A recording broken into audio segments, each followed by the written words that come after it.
Hello humans, and welcome to the Drop Kennel. If you are returning today, hey, and thank you for coming back. If you are new here, hello and welcome.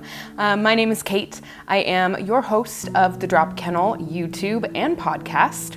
Here on the YouTube channel, we talk about all things true crime, animal edition, and over on the podcast, we talk about everything related to animal sheltering, and we do so with the shelter ABCs, starting with the letter A, moving alphabetically each week, and talking about a topic. Please remember that this channel is for educational purposes only. I'm not a lawyer, I'm not a veterinarian, I'm not a forensic specialist. I just love talking about these things to get the word out. I am, however, a behavior specialist, a dog trainer with just around 7 years of experience working in the animal sheltering world. This channel is meant to garner compassionate conversations that do not breed violence or hate, which I know is hard to do when we are talking about animals and animal crime. Please be kind to everybody and help keep this channel a safe space. Let's jump into today's case, which actually isn't really a case, but a discovery, if you will, of animal welfare history in the US. We will explore the history of animal welfare from a legislative lordy lens. Animal cruelty and criminal acts against animals is ever evolving, and the definition of that is ever evolving. The best way to assist in the evolution of protections for animals is to open up conversations and provide scientific studies as well as historical data points to our representatives in order to have real impact. As always, I say it may feel good as an individual to vent and throw violent, rhetoric and wishes towards people who are committing those crimes on the social media platforms, but there isn't any historical data that I know of that proves that to be impactful in the long run for consistent change and growth as a species of humans. Let's get into it. In 1641, the Massachusetts General Court enacted an unprecedented for the time legal code for the protections of humans and non-human creatures used for human gain. So this was called the Body of Liberties. This was the first recorded code of human ethics proposed to our soon-to-be democracy at that time. For those needing timeline checks, the Declaration of Independence came later in 1776. So sections 92 to 93 of the Body of Liberties prohibited, quote, any tyranny or cruelty towards any brute creature which are usually kept for man's use, and mandate periodic rest and refreshment for any cattle being driven or led by man. So that's the beginning. That's actually a pretty good start for people back then in the 1600s. So here is a visual starting point that we can now, I guess auditory and visual, starting point for the evolution of protections and organizations and activists who've paved this way to our modern day protections and modes of activism. Super fascinating. So these initial liberties were compiled by a Puritan minister.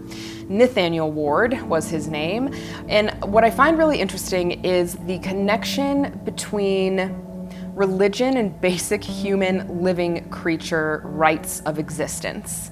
That's just an intriguing nugget for me, as I find the study of religion super fascinating, although I am not religious.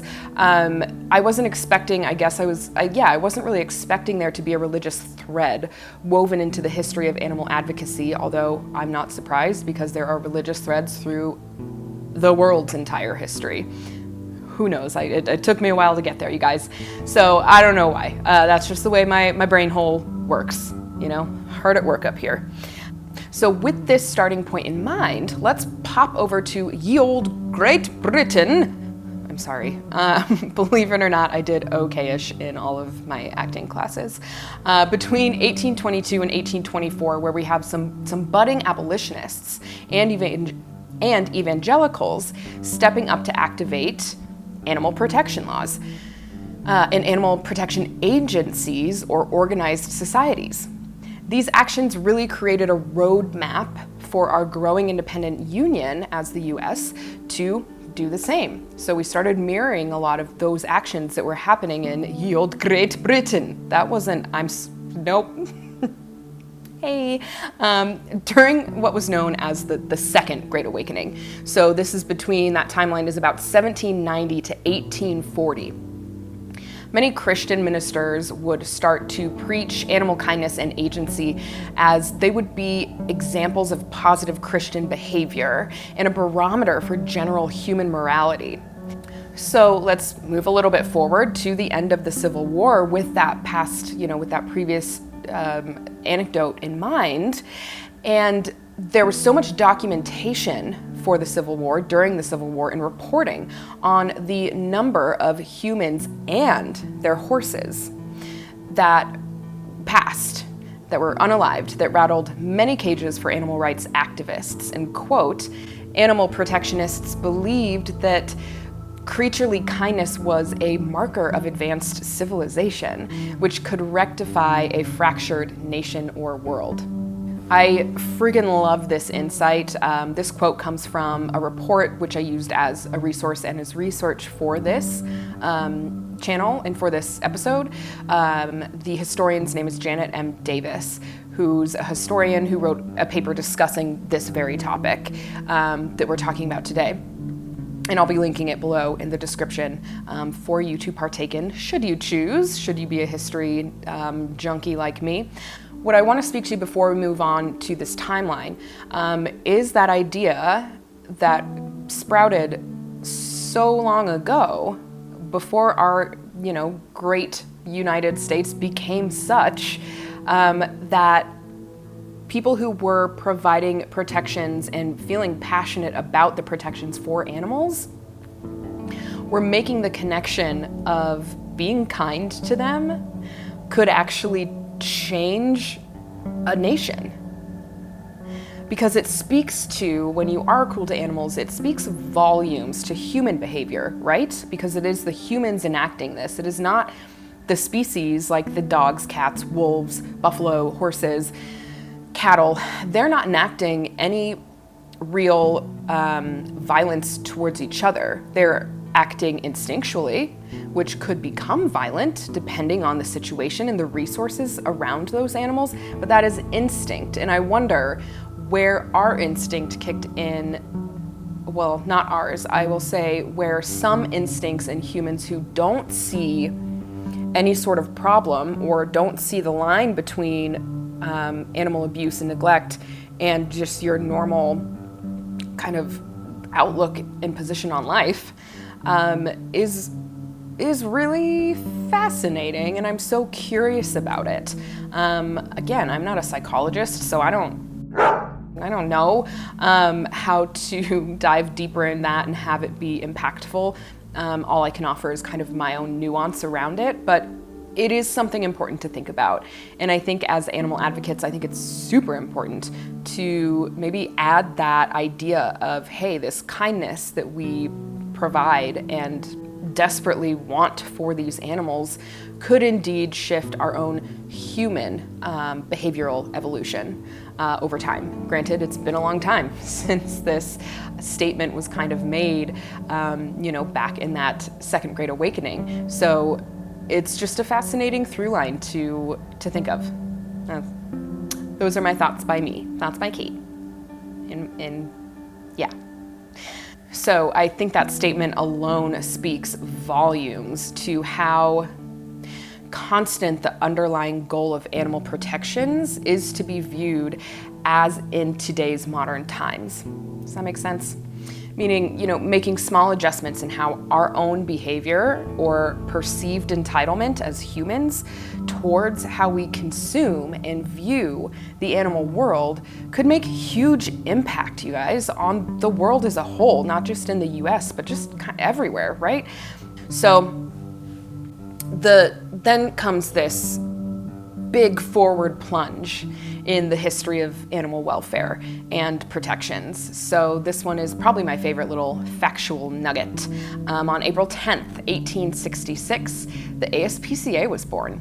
The ASPCA is known as the Animal Society for Prevention of Cruelty to Animals, began its journey into how we now know and recognize it. I bet you Sarah McLachlan had no idea when she gave rights to her song, you know the one, that her talent would become such an important piece of animal welfare history. And it really has, and a talking point for many comedians, because if we can't laugh at some of these really big hardships and have moments of humor, then we may not get through it.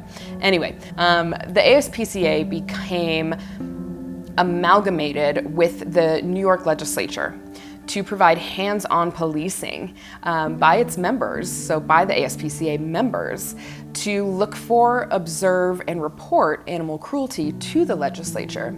And through that, they would work on what moral justices could be served to the human. And how do we remove the animals from that situation, and where do we put them? Know where we're going? Yeah. Henry Burr, as the founder of the ASPCA, worked with historians and state senators to draft policies around this and amendments into place for the protection of animals. So this was happening, in the 1800s. It's wild to think about when you think of where we are today. I mean, it just kind of blows my mind. So this is also a point in time when psychological threads were explored regarding the connection of animal abuse and human abuse. So many abolitionists would draw conclusions regarding the act of owning a slave, often also was accompanied by that slave owner being abusive to its animals and its livestock. And that is still a congruent piece of human behavior and psychology today. So we see that now in modern times. For an example, those who participate in dogfighting or physical violence to animals often have criminal records or violent or illicit crimes against people as well. So that's another really fascinating piece on the timeline, right? So from the psychological approach, I find that just beyond fascinating. So these are human behaviors being observed for literal centuries that still ring true today. And it gives me pause about the quality of our own emotional and psychology evolution and general behavioral patterns as humans. It's like there's an ellipses here. We need to think about it before we respond and speak to that. I think that needs to be observed with very deep thought. But anyway, so then we get to 1867, so a year after the ASPCA is born, and they ended up amending that blood sport and abandonment was to be prohibited. So that was an amendment to the original, and Burr and his officers made it official with, these outfits, it's really cute, budgets and bikes, to formally police the area where animal abuse was known to be. The SPCA, so the Massachusetts Society for the Prevention of Cruelty to Animals, was also founded by George Thorndike Angell. So Massachusetts took the workings of Burr and enacted their own anti-cruelty laws in the 1870s. This was the beginning of this nationwide adoption of cruelty laws being enacted per state. So it starts in New York. Well, it starts in Massachusetts, circles around to New York, circles back to Massachusetts as it evolves. So we will stop before we get to the Gilded Age, which I want to cover in a secondary follow-up to this video. So those are just kind of the beginning threads of anti-cruelty. And I think we should really hold space and give pause and thanks to those humans who started to see this pattern of human behavior and say, the way we're behaving towards these animals isn't, it's not Christian, it's not Catholic, it's not very, whatever religion you want to throw in there, it's not very moral. And that, like I said, I'm not religious, I'm spiritual. Witchy woo, boo, just kidding. But it's just so all of this really reminds me of, excuse me, I'm single, No, but all of this really reminds me of this book that one of my mentors recommended and gave to me, called The Science of Consequences. And it's by Susan M. Schneider. And, you know, the overall study of it is how consequences within this human behavior, so how we behave and how we are reprimanded or rewarded for them. So what we learn from them, what we take from our actions in the form of consequence, how it actually affects our genes in our body and moving forward to the ones that we pass on should we birth children.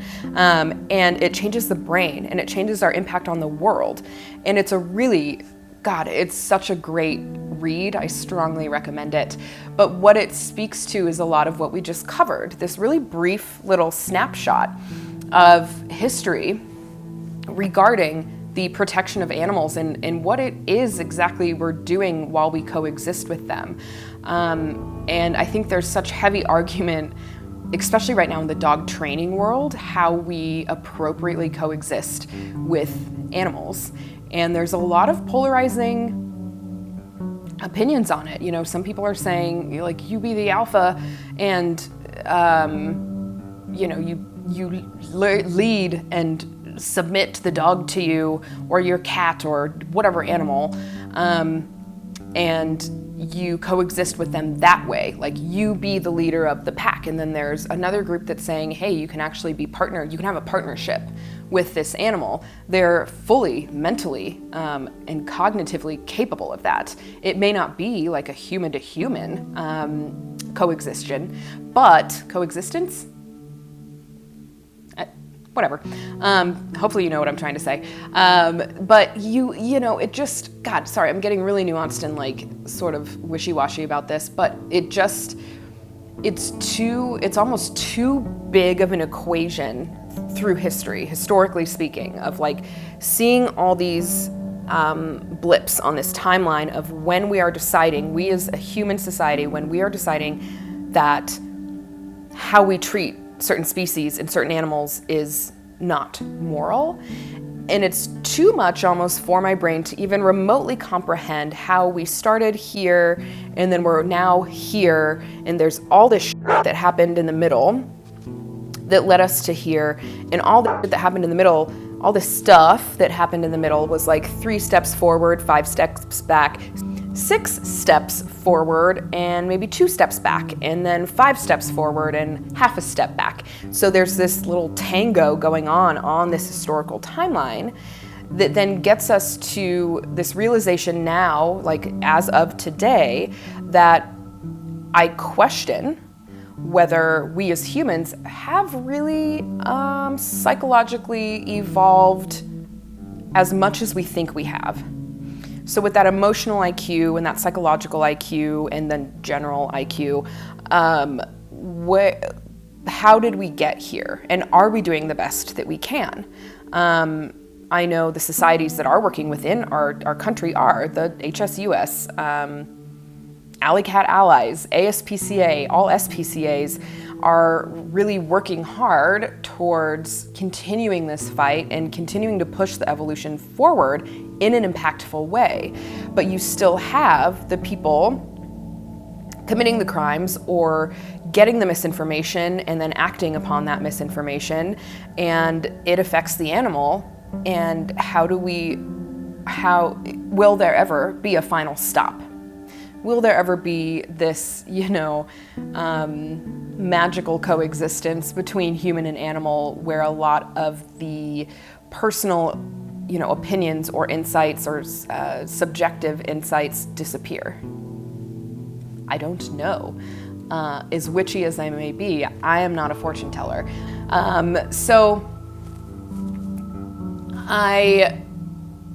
Like I said, it's hard for me to even verbalize and quantify because it really makes my brain just go, how did we get here? What can we do better? And that's why in the beginning of all my videos or in the beginning of the podcast or at the end, whatever, I really do push the point that, as humans as a whole, we have this option to feel entitled available to us. But what is that a product of? Is it a product of our unique cognition? Is it a product of our history? It's all of the above, right? It's all of these things that really catapult us into the assumption that, we can go unalive a wolf with a snowmobile and then have just about zero repercussions. If you don't know what I'm talking about, you can hop over here and see that first video that I did. Shameless plug 101. This video and researching this gave me so much to think about and so much to reflect upon and so much to really examine in my own behavior as a human and how I share those behaviors with the animals around me. That's all I got. This is a short one this week, and we will continue to move through the timelines kind of by age, and I'll post another one here in a couple weeks. We will jump in next week and talk about an animal overcrowding and neglect case that I actually have a 6th degree of Kevin Bacon on. 6th degree of separation on, towards. I love Kevin Bacon. That game, it was at the top of my mind. But it's kind of wild because I know this person. So I'm excited to bring that to you. I'm excited to bring that perspective to you as well, being someone who knew and knows the person who is being charged with neglect. It'll be a fascinating ride, I think. So that's all I got for you today. And as I've said a couple times now in this video, but I want to really drive it home, just remember that humans are animals too. And just because we have a unique cognitive ability to function and move through this world really does not give us the entitlement to treat other creatures or ourselves like absolute caca. All right, guys, I'll see you next week. Bye-bye.